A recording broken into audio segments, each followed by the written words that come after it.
நண்பர்களுக்கு வணக்கம். நீங்கள் பார்க்கக்கூடிய மூலிகை பாருங்கள், சொல் ஆமணக்குன்னு சொல்லக்கூடிய ஒரு மூலிகை. புல் ஆமணக்கு நான் ஆல்ரெடி வீடியோ பண்ணியிருப்பேன். யூடியூப் சேனலில் இருக்கும், இன்ஸ்டாவில் ஃபோட்டோஸ் மட்டும்தான் அப்லோட் பண்ணியிருப்பேன். டிமாண்டாக போய்ட்டு இருக்கக்கூடிய இந்த புல்லாமணக்கு அந்த வகையை சேர்ந்தது தான் இதுவும். சொல்லாமணக்கு மூலிகைன்னு சொல்லலாம். ரெண்டுமே ஒரே தன்மை கொண்டது தான். அது பார்த்திங்கன்னா நம்ம கிழங்கு ஒரே சிங்கிள் கிழங்கு தான் இருக்கும், நம்ம நிலக்கடலை மாதிரி தான் இருக்கும். இது பார்த்திங்கன்னா நம்ம தண்ணீர் விட்டான் கிழங்கை போல் இருக்கும். அது நான் ஆல்ரெடி எடுத்து வச்சுருக்கேன் பாருங்கள், இந்த மாதிரி தான் இருக்கும்.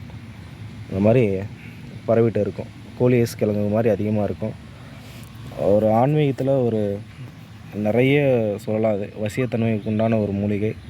சொல் பேச்சை கேட்காத குழந்தைகளுக்காகலாம் அந்த பயன்படுத்துகிறாங்க. அந்த முறை நமக்கு தெரியல. தெரிஞ்சவங்க